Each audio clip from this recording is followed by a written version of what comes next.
Hablaremos esta noche de Pontiac y la viruela. Se trata de un jefe de la tribu Ottawa que en realidad se llamaba Wondiak y que terminó por ser conocido como Pontiac por accidentes de la traducción. Para eso, ubiquémonos en Estados Unidos, o mejor todavía, entre Estados Unidos y Canadá, en la zona de los Grandes Lagos. Allá por 1680, 40 años antes del nacimiento de Pontiac, los indios Ottawa ya comerciaban con los invasores ingleses y franceses. Parece que el trato era mejor con los franceses y eso se sostuvo durante mucho tiempo. Tanto fue así que, como bien sabemos, las tropas francesas fueron muchas veces aliadas de los indios en la lucha contra Inglaterra. Esto hasta bien entrada la Guerra de la Independencia norteamericana. En 1760, Pontiac era un guerrero temido. Cuentan que medía 2 metros y que era el favorito de las mujeres de su tribu y que se había rapado en señal de luto por una india que él quería y que los ingleses habían matado. La apariencia de la cabeza de Pontiac puede encontrarse en la tapa de la nafta de los automóviles Pontiac. Usted cuando ve pasar un automóvil Pontiac... ¿Que hay un logo de un pelado? Hay un logo de un indio pelado. ¿Quién es? Pontiac. Claro. También va a haber en los automóviles Pontiac, si presta mucha atención, 3 baguetas paralelas que nacen en la cola, o si quieren en la punta, sí, y la atraviesan por el medio justo. Son como 3 tiras o 4. Por el auto, por el medio del capó, así hasta el radiador. Esos en los automóviles Pontiac hasta 53, 54. Después dejaron de ocurrir esas cosas.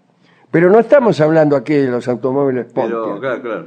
Aunque la historia norteamericana de esos tiempos se nutre de personas que tenían nombres de automóviles. Sí. Como el señor Cadillac, Sí. era un caballero francés, o un poco antes en un explorador del sur de los Estados Unidos que se llamaba Hernando de Soto. Sí. Así que calcule usted.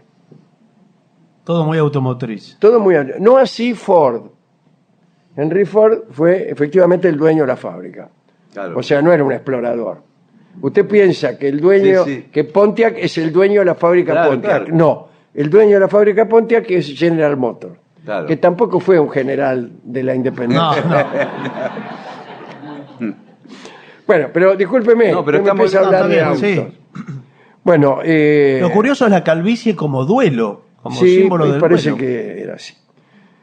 El jefe inglés era Sir Geoffrey Amherst, tenía fama de sanguinario. Usted preguntaba por Sir Geoffrey Amherst y todos le decían que tenía fama de sanguinario. Era el encargado de negociar con los jefes indios acerca de lo único que se estaba discutiendo, que es la tierra. Amherst pensaba que los indios eran incapaces de presentar ninguna resistencia peligrosa para el ejército británico, razón por la cual de las 8.000 tropas que estaban bajo el mando de Amherst, solo 500 estaban destacadas en territorios indios. O sea que él creía que los indios no eran rival. Claro. Los indios se quejaban de que los británicos los trataban como si fueran esclavos o perros.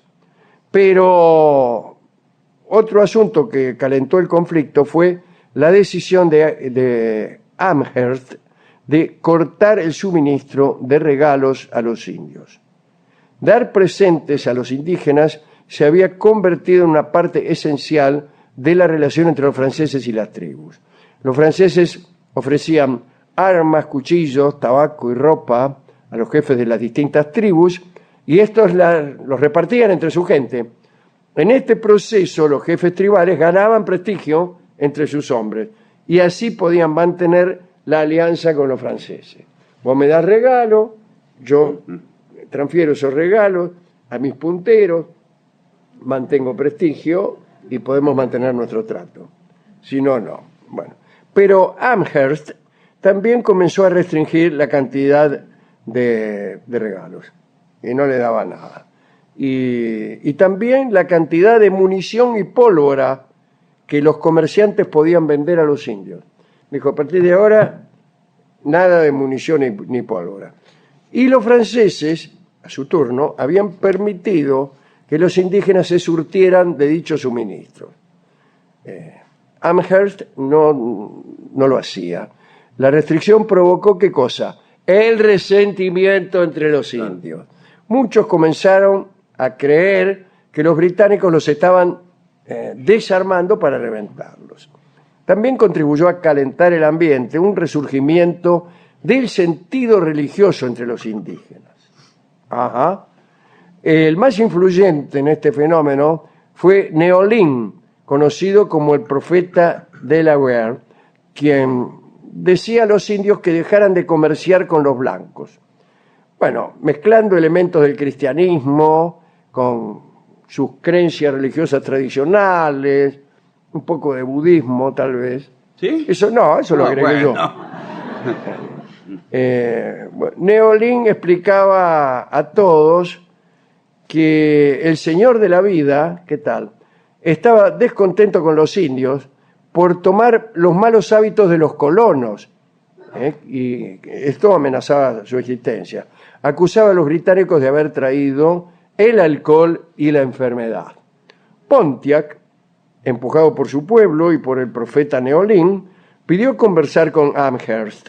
Fue recibido en el fuerte Detroit, pero en realidad no hicieron caso a ninguna de sus peticiones. Allá por 1763, una asamblea de tribus hubo, y allí Pontiac concretó una coalición de 12 tribus, entre los que se incluían los Ottawas, los Chippewas, los Shawnee, los Mingo. Los Mingo. Sí, la tribu de los Mingo, que llegaban el sábado y se iban el domingo. Disculpen. No, bueno. Bueno, había que echar a los ingleses, dijeron, en esa especie de frente para todo.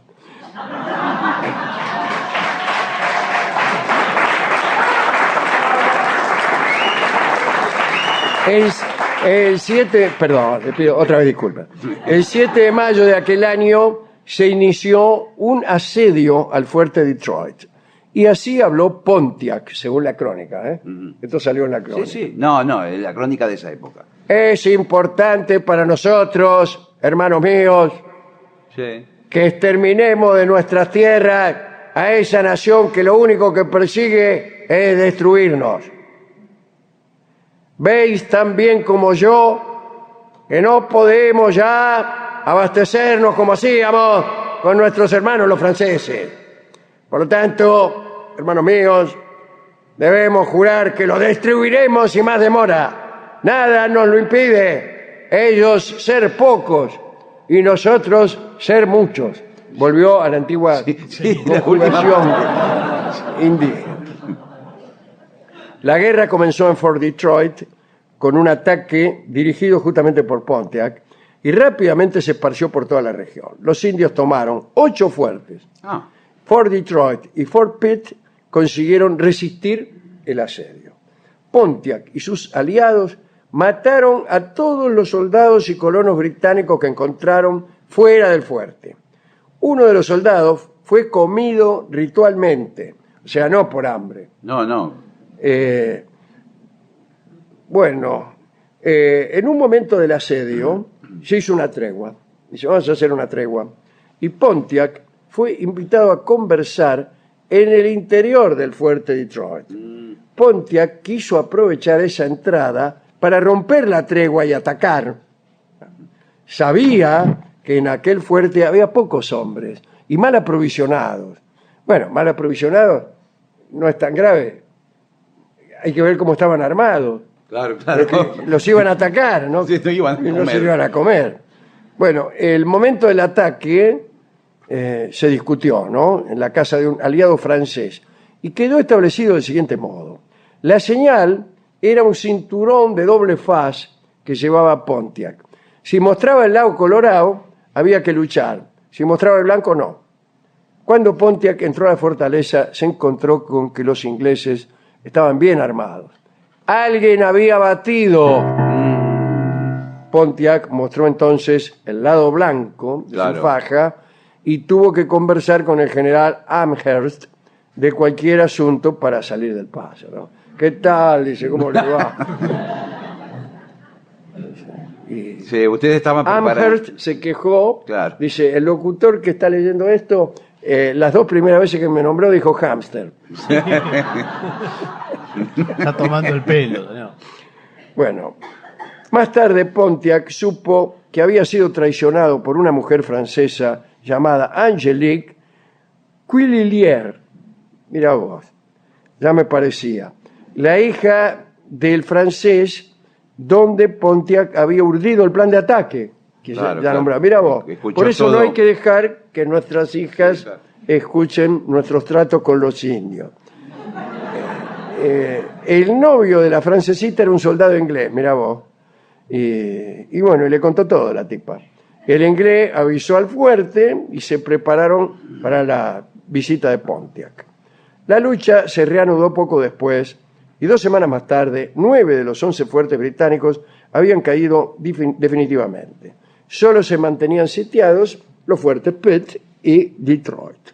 Uno de los fuertes cayó de modo curioso, uno de los otros, ¿no? Es un fuerte de Michigan, que fue el quinto y mayor fuerte tomado por sorpresa. El 2 de junio de 1763, los Ojibwa locales, unos indios, organizaron un partido de lacrosse contra los Sauk, una tribu que estaba de visita. Los soldados salieron a ver el partido, como solían hacer, pero por ahí tiraron la bola dentro del fuerte a través de la puerta que estaba abierta. Sí. Y los equipos se apresuraron a entrar persiguiendo la bola, y ya que estaban, agarraron armas que habían sido escondidas allí por sus mujeres. Alrededor de 15 de los 35 hombres británicos del fuerte murieron en la refriega. A Amherst, Sí. quien antes de la guerra había rechazado la idea de que los indios pudieran ofrecer resistencia, ¿se acuerda? Sí, sí. Bueno, la situación militar lo sobrepasó y escribió a sus subordinados indicándoles que debían matar a todos los indios capturados. Mira, vamos a hacer una cosa, vamos a matar a todos los indios que capturamos. Pero vean lo que sucedió. El fuerte Pitt se encontraba bajo el mando del coronel Henry Bouquet. Era inglés, ¿no? Pero se llamaba Bouquet. La resistencia en el fuerte Pitt era eficaz, pero de golpe se produjo un brote de viruela entre los soldados, los sitiados. adentro. Y ese brote fue espantosamente aprovechado. Claro, Pero claro. a favor, ya van a ver. En un memorando, el jefe inglés, Amherst, Sí. preguntó al coronel Bouquet. Dice, ¿por qué no inventamos algo, dice, para enviar la viruela a esas tribus de indios descontentos? Y la contestación fue, voy a tratar de mandarles algunas cobijas como regalo o algo, Infectada. cobija de gente que está infectada.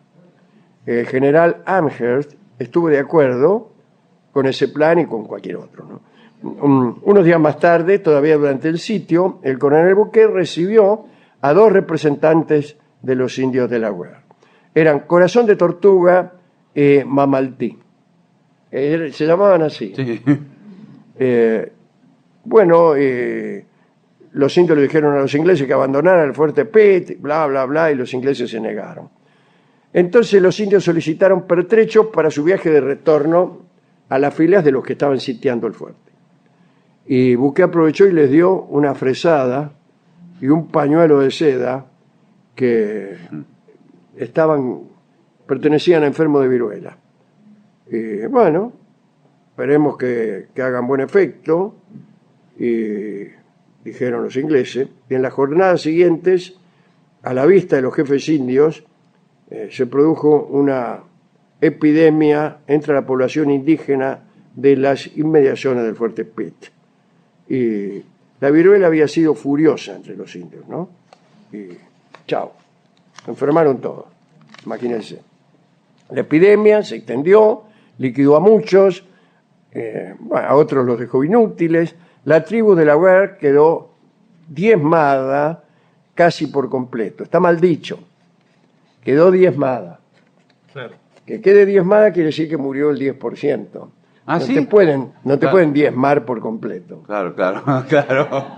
Claro, O salvo que quiera decir que el 9% claro, claro. se enfermó. Fue precisamente el contagio de la viruela uno de los problemas más importantes que llevó a Pontiac a levantar el sitio. El otro fue la merma de ayuda francesa, porque justo los franceses firmaron un pacto con los ingleses, ¿vio cómo son? Chao. Debilitado entonces, Pontiac firmó en agosto de 1765 un tratado de paz con los ingleses que no era muy conveniente. Terminó declarándose súbdito leal del rey Jorge de Inglaterra, pero no el que nombramos recién, Jorge El que V. hace un rato. Este era probablemente Jorge III, que acá entre nosotros estaba loco, cosa que no sabían los indios de Delaware. Y si lo hubieran sabido, tampoco les hubiera servido de mucho.